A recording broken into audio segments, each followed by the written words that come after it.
This trial is called to order. Defense counsel, we will hear your opening statement. Hey, everybody. Today's the big day.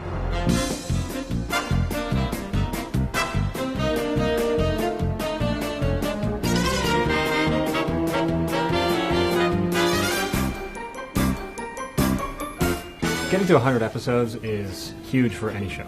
We're lucky for the support of the network and studio and the fans. So to all of you salad-eating homosexuals, I say thank you. I never thought I would get to do a job like this. It's so much fun and so silly and makes me laugh. It's really gratifying to be on a show that I like, that the fans like.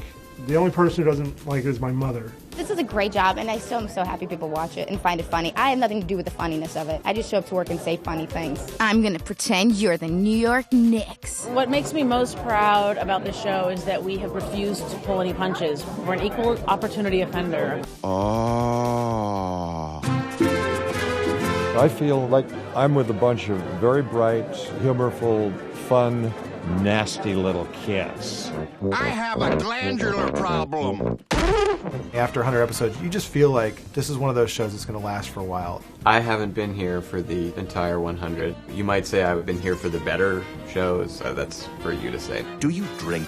I played the fifth of Jack. I think the craziest thing about getting to 100 episodes is that we were canceled twice and never thought it would get past 30. No one even called when we hit 95. There was no cake. We had Cheerios and milk.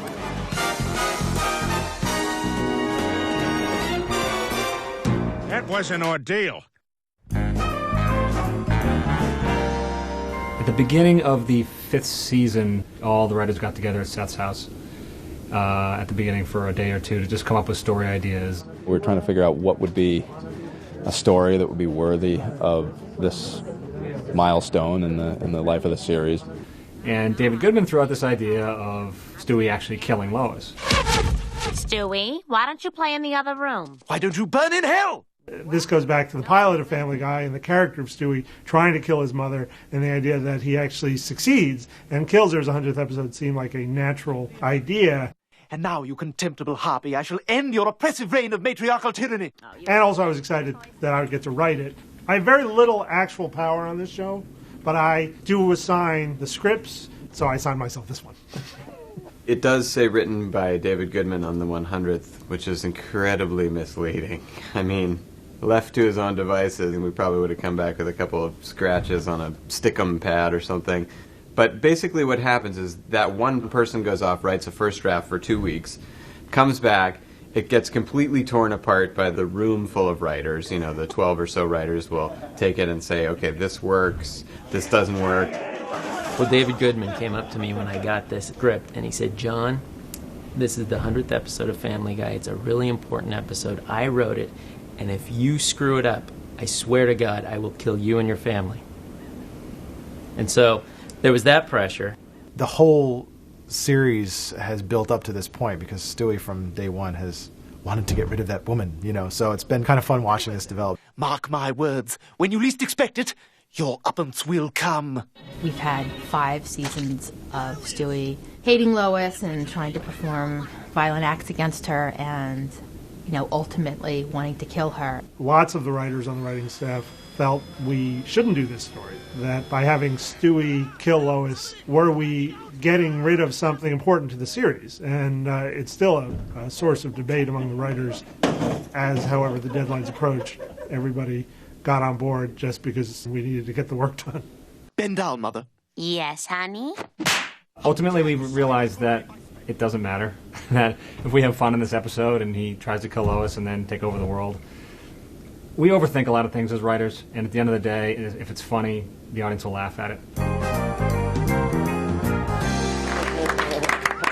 Welcome to the 100th table read of Family Guy. After the writers turn in their final script, we have a table read where the actors read the script in a room with all the animators and some outside people, and they try to gauge their reaction.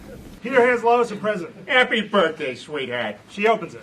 Lionel Richie's Can't Slow Down? Great album, Lois. Great album. I didn't know who I was until I heard this. Writing for the show is one of the most satisfying things in the world and the most challenging thing. The show is so dense with jokes. There's so much work. We have to come up with so much comedy. We're always just barely staying on schedule. With all the work that goes into the show. What you normally burn off is one story in a typical sitcom. We go through 3 stories in one show. Great. It's a bigger waste of time than Ringo's songwriting. Cutaway to recording studio. Paul McCartney, John Lennon, and George Harrison tune their instruments as Ringo enters with a piece of paper. Hi guys, I wrote a song. Oh, that's great. Good, Ringo. Fantastic.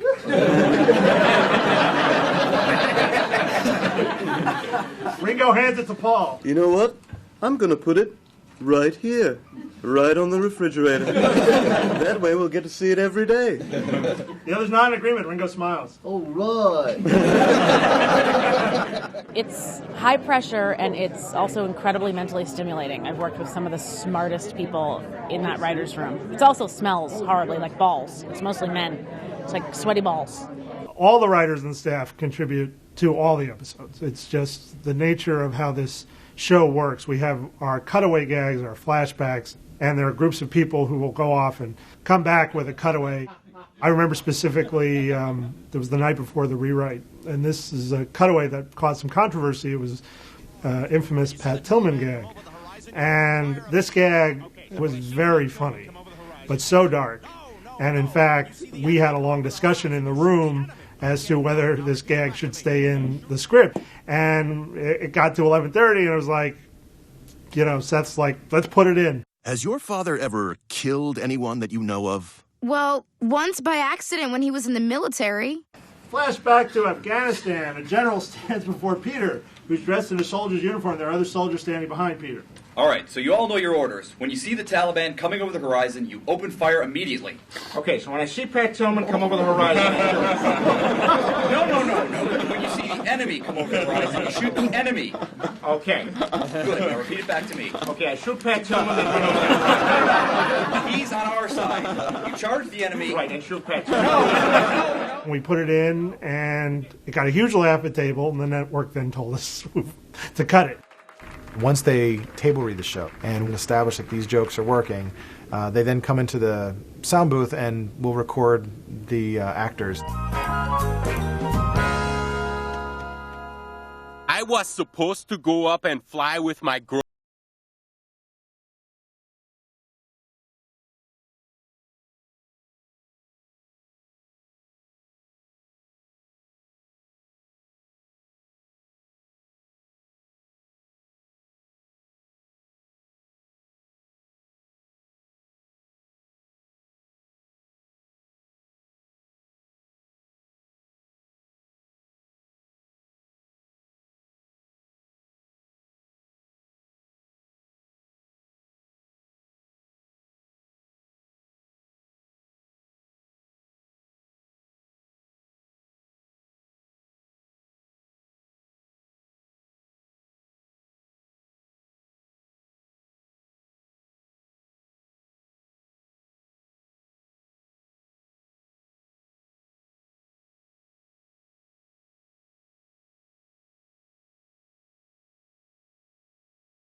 acting that we need, put out the proper staging, the proper camera work. It's 3 volumes of storyboards that add up anywhere from, 800 to 1,200 pages typically. During that time, we have designers that are designing all the characters, props, and backgrounds that occur in that storyboard. And then we start scanning those drawings into the computers to build our animatics. I'm sorry, but I'm afraid I'm going to have to bar you from the aft section of the ship for the rest of the cruise. We are so sorry. Peter, what the hell did you think you were doing? Lois, it is called the poop deck.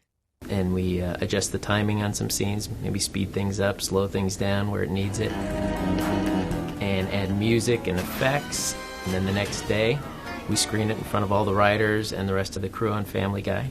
We watch that, judge the laughs in the room of the group of people who are watching that, and if it's not getting a laugh, it's gone. Sometimes there's chunks that go away. Sometimes there's just jokes that go away. A lot of stuff gets gutted, especially with David Goodman. A lot of the work and the huge benefit of having a large staff is fixing and sort of beating these cutaways and flashbacks that come in. Oh, he killed her, like Benjamin Franklin killed his wife's self-esteem. I discovered electricity today. What did you discover? Oh yeah, another 7 pounds. You should put a patent on that. The fridge is that way, genius. Sometimes you read it automatically and say, oh, this is hysterical, we can't beat this, and you keep it in. If there's jokes that are funny but not funny enough, we take 3 or 4 writers, send them off into a room during our rewrite, and they come back 3 hours later with 7 or 8 possibilities for that cutaway. Oh, he killed her, just like the telephone killed the telegraph sex business. Hey, baby, I bet you're hot. Stop. Describe to me what you're doing to yourself right now. Stop. Oh, yeah. So for every one of those cutaways or flashbacks in a script, we've gone through at least 5, 6, 7 different possibilities for it, and this is the funniest one. And the animatic screening went great. We made some changes in animatic of things that didn't work, but it got some big laughs and it was very gratifying. From what I heard, it was very well received, but I missed my animatic. I came in and everyone was leaving the conference room already. It's the only time in my 17 years working in animation that I've ever missed an animatic screening, and it was for the 100th episode of Family Guy. Hello, Mother. Stewie? I think the scene where Stewie actually blows Lois away is a scene that gave everyone some difficulty because it really had to look spectacular. When we first saw the screening of that, it was a little anticlimactic because the whole series in some ways built up to that moment. What are you doing with a gun? Something I should have done a very long time ago. He, blasts Lois real quick and Lois falls into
Storyboard, animatic, exposure sheets, designs, and color designs. So we throw it all in a box and it goes to Korea. 4 months later, color animation comes back. Usually by the color stage, you're feeling a little more certain that this is going to be good. But then again, we've screened colors that needed then a lot of work. And this one didn't. It came out great. For animation, we'll get a work print back from Korea.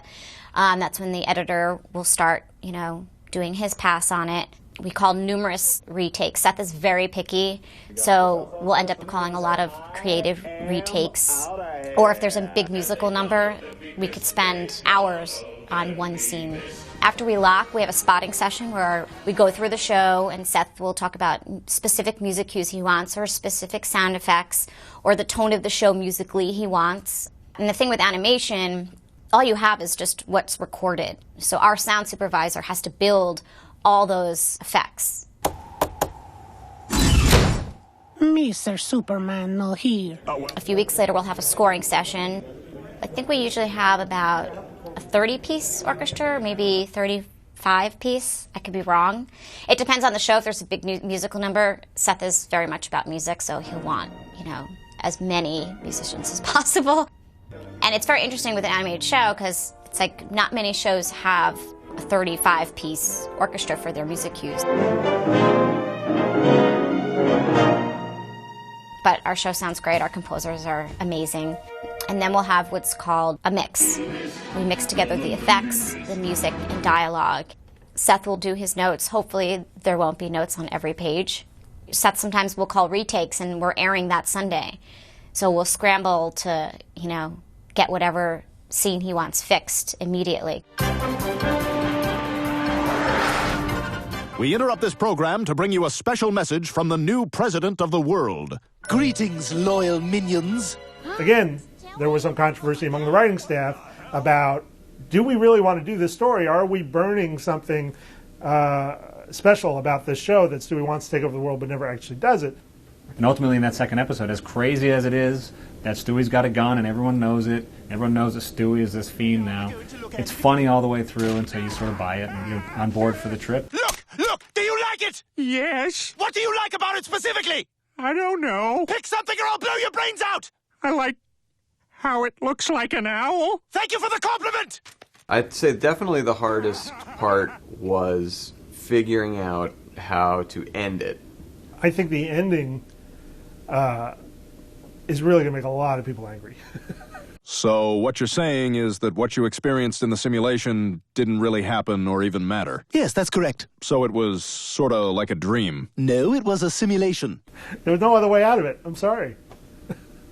We sort of got to have our cake and eat it too, where we were able to do that story, but we can still keep those elements alive in the series because of the way that we did it, which may be cheap, but, whatever. You think of an idea. You don't think that should be just like a giant middle finger to them? Well, hopefully they would have enjoyed the ride.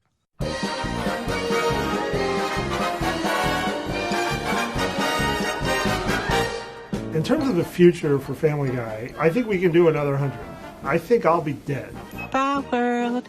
I think Family Guy can last a long time. The writers seem to be continuing to come up with new, fresh ideas. And it's spelled with a PH. Oh, that's fun. Hopefully we got another 100 in us where we can do things that we have not yet done. You ever sit on your arm till it falls asleep and then play with yourself and pretend like somebody else is doing it? It's the fan support that really knocks me out.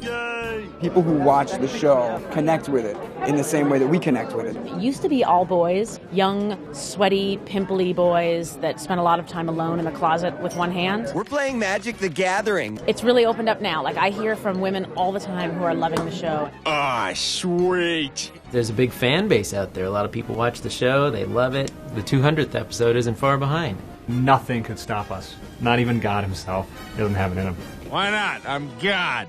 I think that we'll all have this job for a long time because they have a very young fan base of people that are really passionate about the show and love fart jokes. So as long as there are new and creative fart jokes to be made, this show will last for a long time.